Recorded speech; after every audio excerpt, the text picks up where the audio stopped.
and 3 pawns really overpower queen and rook. Watch this wild 1834 chess game to find out. But wait, there is more. Explore the masterful tactics of La Bourdonnais, the first unofficial world chess champion. Discover his 3 key strategies that can dramatically improve your game. I've dedicated hours to breaking down this game just for you. Let's kick off the show! Bada boom! White start with e4. By the way, White is famous Irish chess player Alexander MacDonald, and he had very attacking style. That's why emoji is fire.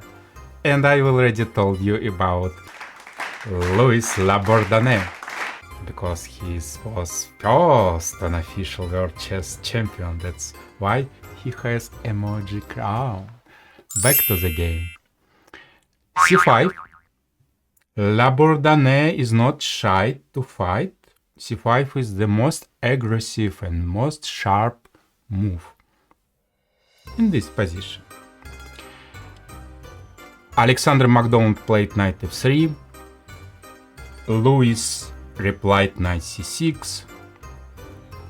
d4, fighting for the center, exchange, exchange. And now, this moment... By the way, this is very interesting moment. Louis La Bourdonnais played e5. e5 was actually the move well ahead of time. Nowadays, e5 is played at every level. Even Magnus Carlsen himself played this move. But at that moment, in 1834, that was incredible move. Because by this move, actually, White weakened 2 squares, d6 and d7, you see. But for what? This is very interesting question. For active play. And in the game... Alexander MacDonald took knight on c6, but that's not good. The better move would be knight b5, with idea to jump on d6 and explore weak squares of black. Anyway, he took on c6, pawn took on c6, and now you see this pawn is attacking d5 square. At the same time, black can play pawn on d5 in the future. This is very important because that's all about the center. Bishop c4, knight f6, and now actually MacDonald played bishop g5.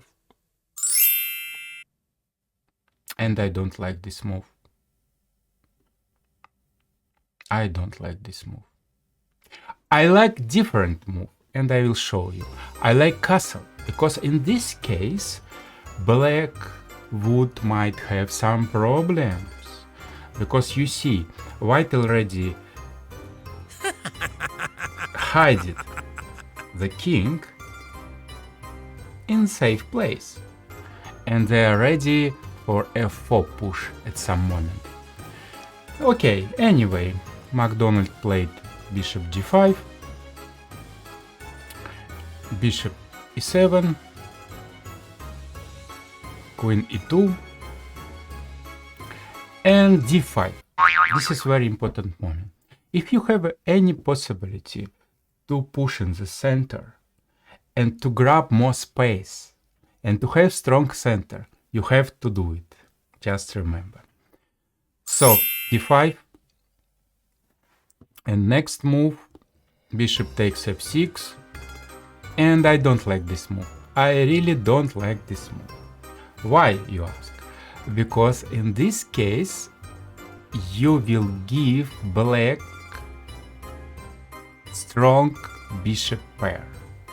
And actually, bishop pair, 2 bishops, they are very good in open position against 1 bishop and knight. So this was strategic mistake, but not La Bourdonnais, sorry. Miss Clickly.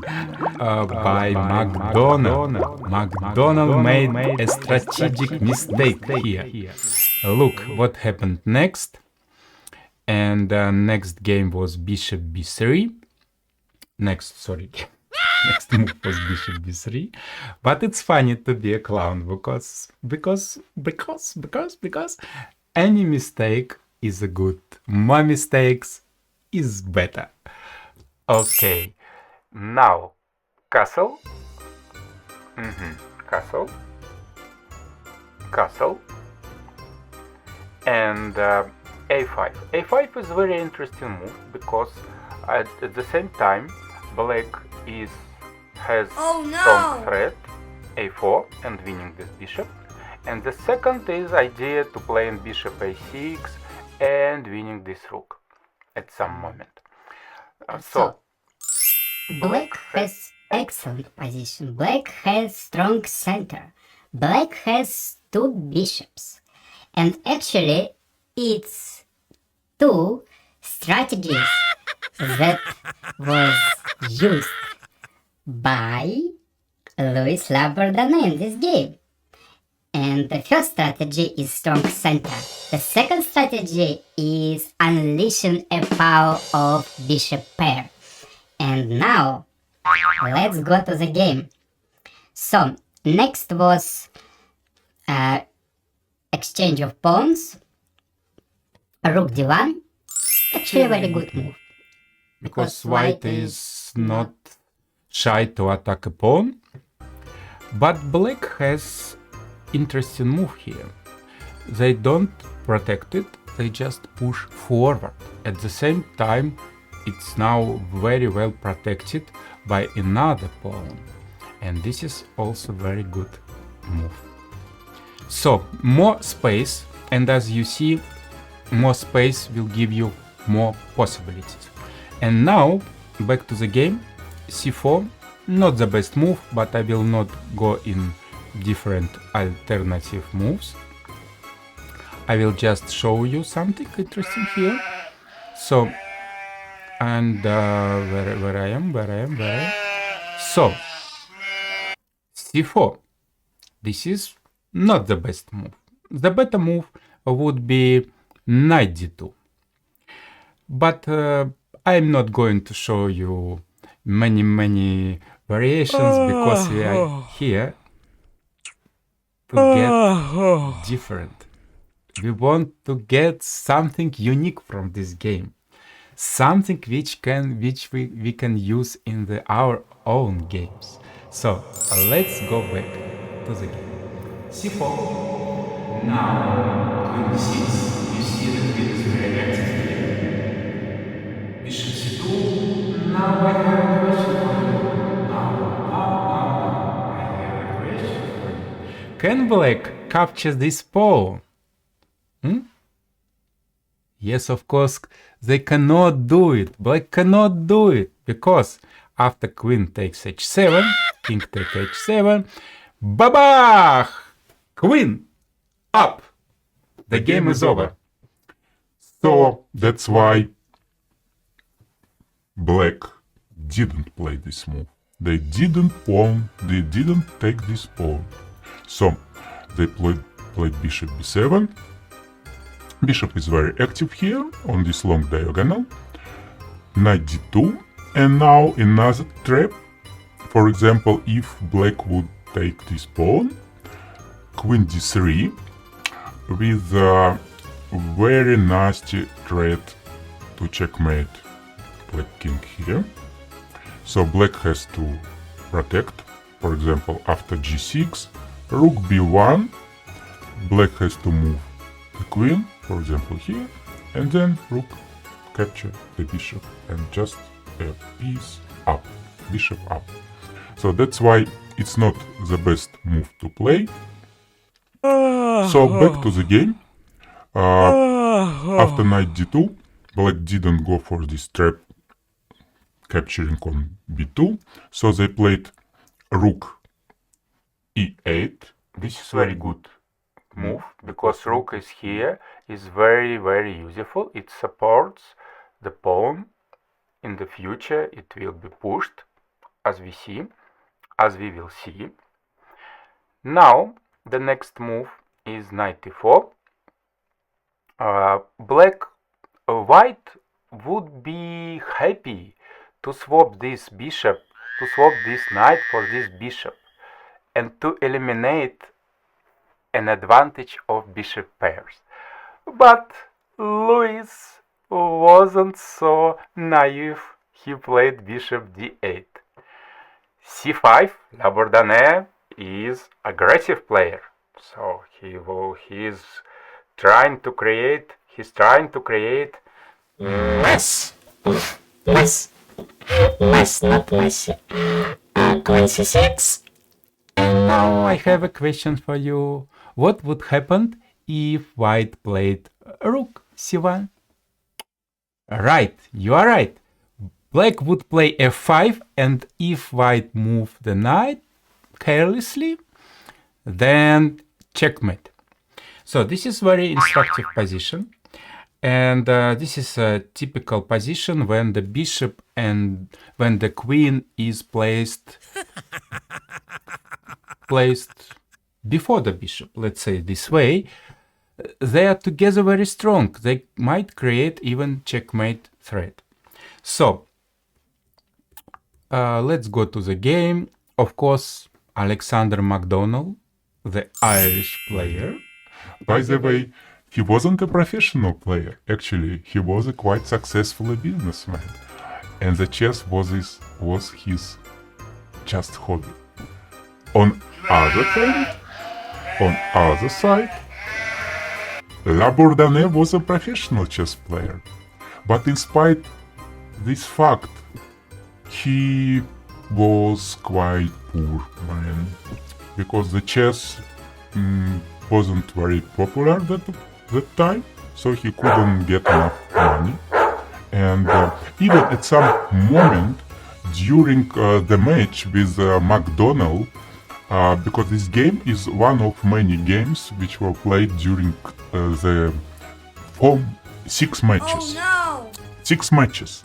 It was called Westminster Marathon. It was in London. But at some moment, Labourdonnais had to stop this match because he was asked to come to France because he became a bankrupt.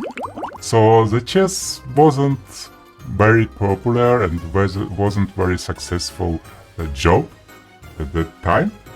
But now it's a different, very, very different.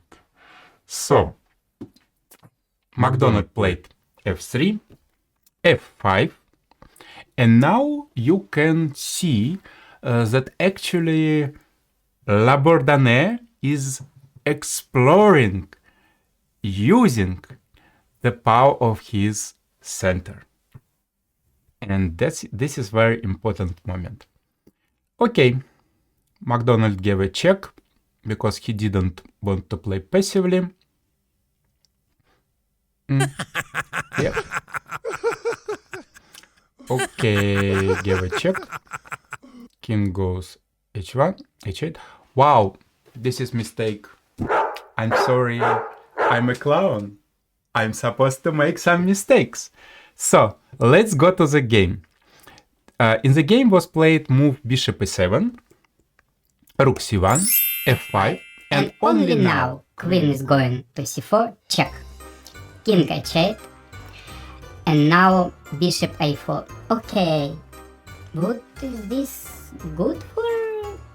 Is it good for black? Is it good for a famous French player? Yes, it's good. In spite the fact he's losing his rook for a bishop, by the way it's called exchange, black has so many strong ideas here. They have a strong center, they have a strong bishop pairs, and at the same time, all their pieces are ready to attack white's king. And you will see it in a few moments. So, next move. White capture the rook. Black captures the knight. This is very interesting. And now you see that in spite the fact that two black's bishops are quite placed quite remotely, they still can come to the white king quite fast. Fast. That's actually the power of bishops. Okay, next move. c6 and capture on f3. And now you will discover one thing. You will discover that the safe place for king is very important. The safe king is very important. Now you will see it. Because if, for example, MacDonald captures this bishop, white would have this checkmate. Check. This. Check. One more check. One more discovered check. One more check. And finally checkmate. Wow! This is the power, actually, of active pieces. So, let's go back to the game. Rook played here with the idea to help the king. So, next was played move. I will show you what was played next. Queen check, king h1, bishop c8. Now you can see that the bishop is going to come here at some moment, and it will be very active. So white decided to swap the bishops, to exchange the bishop. But now f2. And this is actually the third strategy of Louis Labordane, the first unofficial world chess champion. His third strategy is unleashing the power of passed pawns. And you can see that you actually have 1, 2, 3 pawns, and they all passed. And they're incredible strong. Speaking of pawns, I lost white pawns. What is it? I lost one white pawns. White pawn, where is it? This here. Yes. Wow, I found it. Speaking of pawn, subscribe for a pawn. Bada-boom, pawn. Back to the game. So white played rook f1, trying to stop black's pawn. But black has two more passed pawns. So d3, rook c3, exchange the bishops, push pawns forward. If you have passed pawns, you have to push it, because they can protect each other. This is very important. Next move, queen c8. Okay, but black is not going to capture this queen because of checkmate, as you see. This is obvious. So black just played bishop d8. They are saying, okay, I can play one passive move. But then look what happened next. Queen c4, queen e1, already with a very big threat of checkmate. Rook c1, and now look at this beautiful move. Black didn't retreat the queen, they just protected it. Now look how these two pawns are protecting one queen. This is incredible position. Okay, but Alexander McDonald, famous Irish chess player, he tried last trick. This move actually quite dangerous, because if you're attacking and you want to promote your pawns, you want to checkmate your opponent, sometimes you miss your opponent's threats. Sometimes your opponent might be very tricky. So look here. For example, if Labordane would queen, the pawn. He would just get this c check. I can get this c check because I'm a clown. But Leonardo is not clown. He's a constant official of chess champions. He saw it. And he played calm, very calm move. Rook g8. Very calm move. White has no choice. They played rook d1. e3. Look at this position. Look how it nicely placed. This is just amazing. 2, 3 pawns and 1 rook, 1 queen. Many mistakes, but more mistake, more fun. 1 queen and 3 pawns. It's so good to guess there. Look at this. Look at this. Okay, queen c3, and now final touch of great maestro, great French maestro. Queen takes d1. Yes, queen! Rook takes d1, and the last moment of this game. I'm already crying. Okay, because it was so beautiful game, but look at this position. Look. This is amazing. 3 very teeny pawns. 3 teeny pawns. Completely crushed. Queen and rook. And they can do nothing about it. Look, this is amazing. This is just amazing. This is the coolest position in the chess history. One of the coolest, of course. I will show you more of this. But this is one of the coolest chess positions in the history. And I'm so happy. And I want more. Bada boom!